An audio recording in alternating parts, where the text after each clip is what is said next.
Tapi kalau parkirnya udah berapa lama? Udah 15 tahun. Dapat berapa kalau sehari parkirnya? Ini aja baru dapat 7.000. Iya. Saya nggak bohong tuh. 7.000. Anak 2. Ini aja masih punya utang sama sekolah, belum bayar. Tapi kan sekolahnya online, harus bayar juga. Tetap bayar, Mas. Iya. Kerja parkir gini emang bakal bisa bayar, Pak? Ya nggak bisa. Nggak bisa ya? Ya, yang penting halal aja lah, Mas. Yang penting kan nggak mencuri, nggak menipu. Yang penting keluarga ini bisa makan deh. Jadi ini bayar parkirnya berapa, Pak? Alah, udah terserah, nggak usah. Aku nggak ada uang kecil. Nggak usah. Saya pakai ini aja, Pak. Ya? Nggak Apa usah. terima aja, Pak? Alhamdulillah. Mudah-mudahan Allah yang balas ya, Mas. Aku tak bayarin sekolah anakku. Iya. Ya, makasih banyak ya, Mas. Mas udah ngasih rezeki sama saya. Sekarang saya gantian. Nggak usah, Pak. Saya dikasih angkringan. Nggak usah, Pak. Tolong diterima untuk Mas.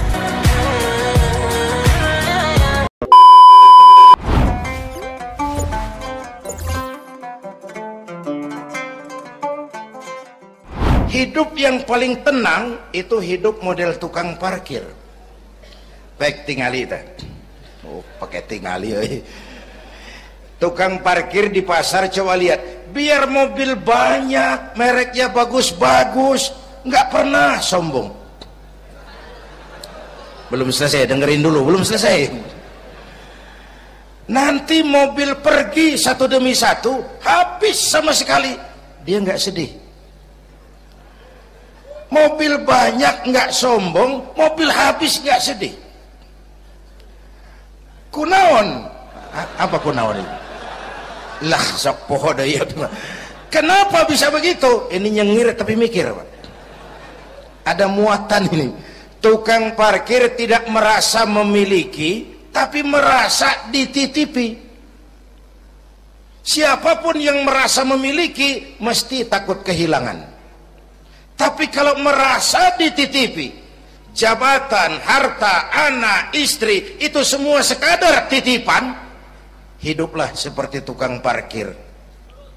Pertama, titipan tidak boleh bikin kita jadi sombong. Dititipin kok sombong, nggak pantas dong. Pak Zainuddin titip mobil ya, silakan. Yang punya mobil pergi, saya peteteng. Emangnya mobil kamu? Orang cuma nitip, dititipi kok sombong. Ada orang dititipi jabatan oleh Allah, sombong. Ada enggak? Ada enggak? Ada. Namanya Fir'aun. Tuh pejabat-pejabat sombong, anak buah Fir'aun semua.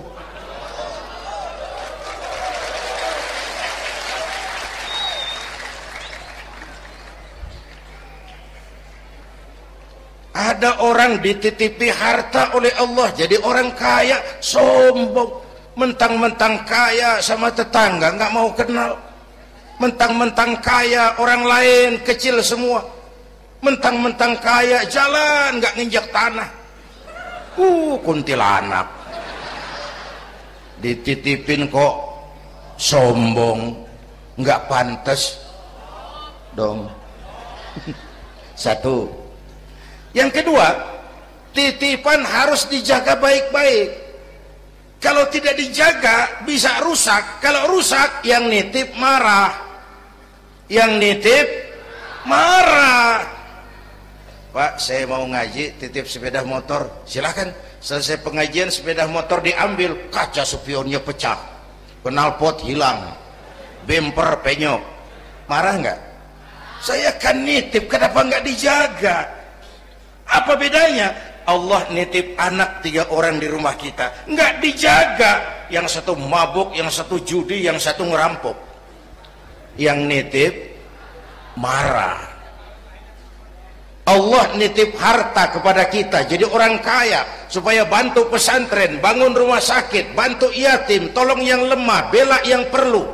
Pelitnya 17 setan. Yang nitip marah.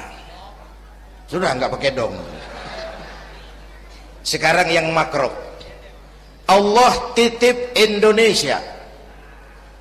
Hai rakyat, ini Indonesia, aku titip, kata Allah. Ini titipan mahal karena ditebus dengan keringat, air mata, darah dan nyawa.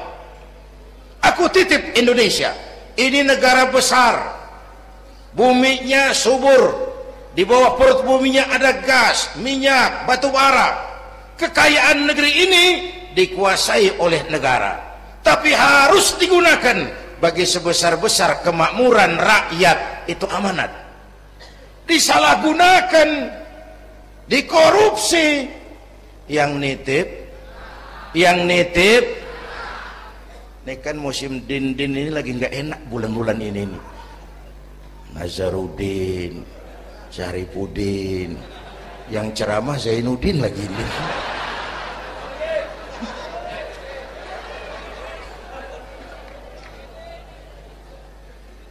Yang nitip marah. Kalau yang nitip marah, dia suruh makhluknya yang lain negur kita. Makhluknya yang lain diperintah negur kita. Siapa?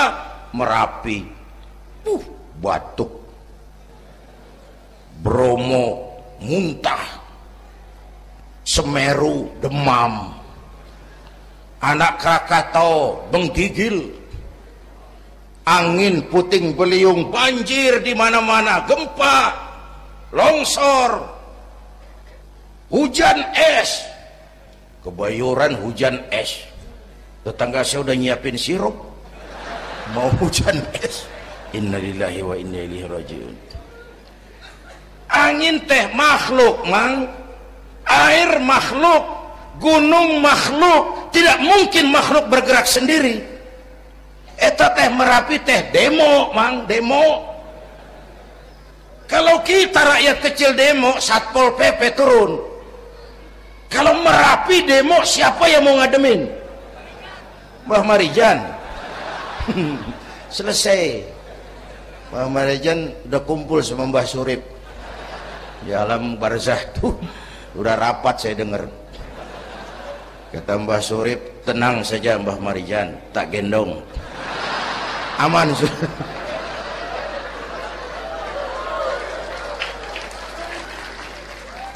Apa artinya ini? Kita perlu Allah. Kita perlu Allah. 100 tahun kita bangun, selesai oleh gempa 5 menit.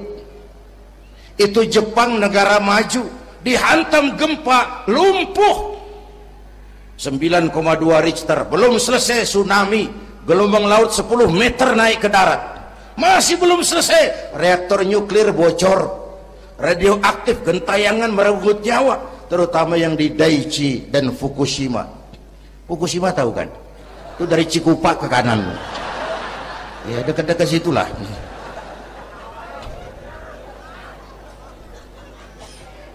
Kita perlu Allah. Paingan, apa paingan? Pantesan lah. Pantesan. Orang yang paling bersih hatinya Rasulullah. Orang yang paling baik akhlaknya Rasulullah. Orang yang sudah dapat jaminan ampun atas segala dosa Rasulullah. Tapi baginda Rasul kalau sholat malam bengkak kakinya karena rajin sujud. Saya perlu Allah. Dosa sudah diampuni, akhlak paling baik, hati bersih. Tapi kalau sholat malam kakinya bengkak karena rajin sujud. Allahumma sholli alaihi. Saya tahu di pasar Kemis juga banyak yang kakinya bengkak.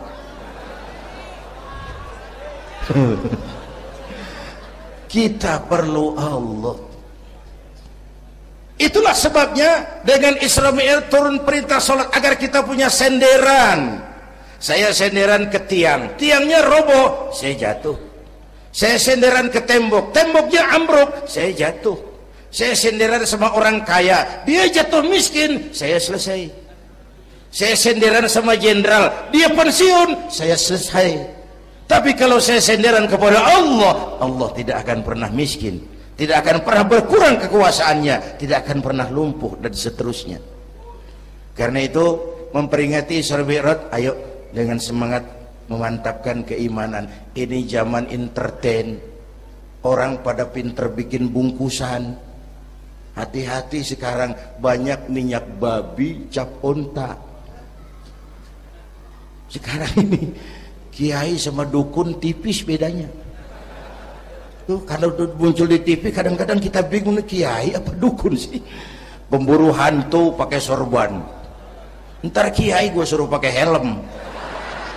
Atribut aja udah kacau sekarang. Ini zaman entertain, orang pandai bikin bungkusan. Maka kembali kepada ajaran agama, kita harus disiplin. Semua konsep agama muaranya disiplin. Syahadat apa? Disiplin akidah. Saya bersaksi tidak Tuhan selain Allah. Kalau begitu, saya tidak akan menyembah kecuali hanya kepada Allah. Saya tidak akan menyekutukannya dengan sesuatu pun. Lalu saya bersaksi Nabi Muhammad utusan Allah. Kemudian Nabi terakhir. Lalu tidak ada Nabi sesudah beliau. Harga mati, titik. Disiplin. Berapa kali kita sudah dibohongi Nabi pandemi palsu. Mulai dari Ahmad Musaddiq ya, pelatih badminton jadi Nabi. Innalillahi wa inna ilaihi raji'un. Dapat wahyu di Bogor. Padahal di Bogor biasanya orang dapat talas itu. Dapat wahyu. Ditangkap polisi 4 tahun dihukum. Selesai dia Rancai Kek Bandung. Namanya Zayuti, tukang cukur. Ngaku dapat wahyu jadi nabi lagi, dan anehnya ada aja yang ikut. Selesai lalu pindah ke Jakarta, Lia Edan ngaku Jibril, ditangkap di polisi, dihukum 2 tahun, 3 bulan lalu sudah bebas. Ditangkap, paling hebat polisi kita itu bukan cuma teroris, Jibril. Di mana di dunia ada polisi nangkap Jibril kalau bukan?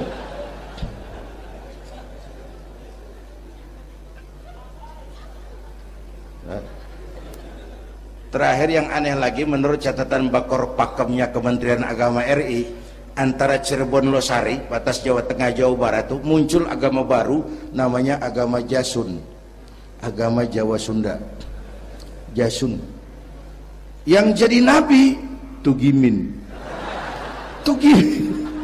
Saya bilang ini jangan jadi nabi, jadi kiai juga kurang angker kok ini. Al Mukarram Bapak Kiai Tugimin. Enggak ngangkat loh itu. Yang gak enak selawatnya, kalau kita kan nikmat tuh tadi, ya Habibi ya Muhammad, asyik rasanya itu. Coba ganti sama yang tadi, nggak serem Pak. Ya Habibi ya Tugimin, nggak enak tuh. Nah, saudara-saudara, di Isra Mi'raj ada potret. Ketika di Masjidil Aqsa, malaikat Jibril datang nemui baginda Nabi, bawa 2 gelas minuman, arak susu. Ya Muhammad, pilih, ambil, minum. Mantap, tidak ragu-ragu, Nabi mengambil gelas yang isinya air susu. Dengan bismillah beliau minum. Selesai minum, kata malaikat Jibril, saddaqta ya Muhammad, laqad asabtal haq. Kau benar Muhammad, pilihanmu tepat. Emangnya kenapa Jibril? Kalau arak yang kamu pilih, kamu ambil, kamu minum, habis umatmu jadi pemabuk semua. Ini potret Pak. Itu yang tiap hari kita hadapi, yaitu arak, susu, benar, salah, hak, batil, ma'ruf, munkar, halal, haram. Hati-hati, jangan salah pilih, karena ini zaman entertain. Banyak minyak babi cap onta. Kalau minyak onta cap babi itu masih halal. Ini minyak babi cap onta, kita terpedaya lihat merek onta. Iya iya, mereknya onta, gambarnya onta, isinya minyak babi. Berapa bulan yang lalu ada penyanyi pencipta lagu mati, namanya Ari Bowo. Masih ingat lagunya? Bercerita tentang madu di tangan kananmu, racun di tangan kirimu. Kalau itu situasinya, memilih tidak sulit. Kenapa? Alamat jelas, madu di kanan, racun di kiri. Masa ambil yang di kiri? Goblok amat. Si amat saja tidak goblok. Sekarang ini alamat dibikin samar, madu di mana, racun di mana tidak jelas. Lebih celaka lagi sekarang, banyak racun bermerek madu. banyak racun bermerek madu. Kita terpedaya, terpesona, terpukau, akhirnya salah pilih. Maka resepnya jangan jauh dari ulama, makmurkan majelis taklim. Ini zaman entertain, orang pandai bangun pencitraan. Tuh, satu hal pertama yang ingin saya sampaikan. Iya, saya lihat jam doang. Sampai pagi, Beb. Yang kedua, ketika perjalanan dimulai, ada suara dari sebelah kanan, Muhammad berhenti sebentar. Jangankan berhenti, menoleh saja tidak. Kanan selamat dari kiri, Muhammad berhenti sebentar, menoleh pun tidak. Kanan kiri selamat dari arah depan. Ada perempuan tua, pakaiannya menyolok, lipstiknya tebal, nenek-nenek pakai blue jean.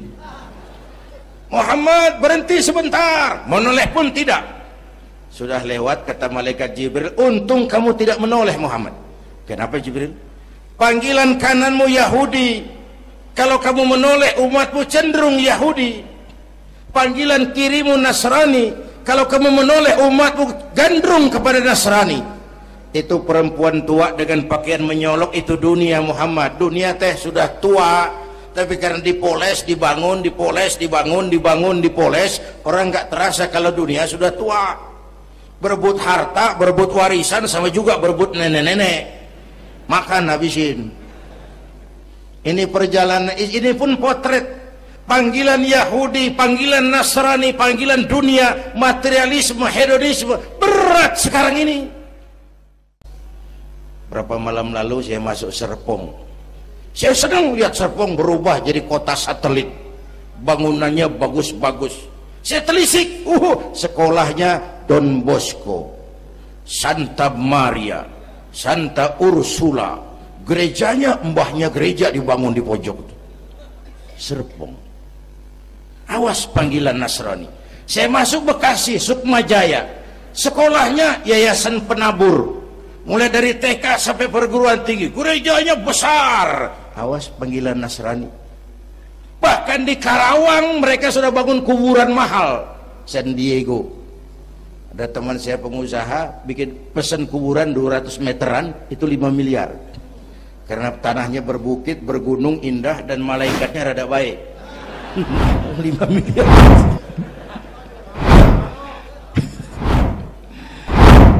Panggilan Yahudi, siapa membantah? Yahudi itu menguasai ekonomi dunia. Di Amerika itu tidak ada orang bisa masuk Gedung Putih jadi presiden tanpa dukungan Yahudi. Menentukan. Bahkan roda ekonomi dunia sekarang ini diwarnai oleh Yahudi. Israel itu Amerika kecil. Amerika itu Israel besar. Lalu panggilan Nasrani dengan segala gaya dan dana. Dan terakhir panggilan materialisme dunia, panggilan hedonisme, panggilan materialisme.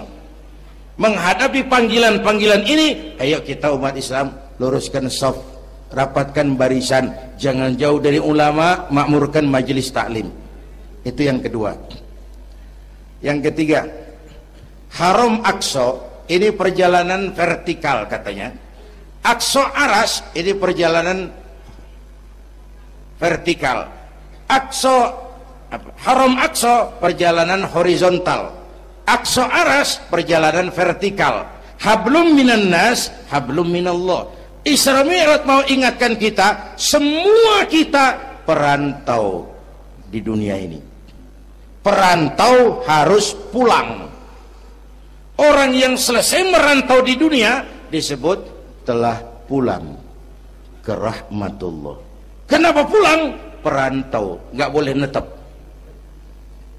Bodoh kalau ada perantau, tahu perantau, tapi nggak pernah mikirin pulang.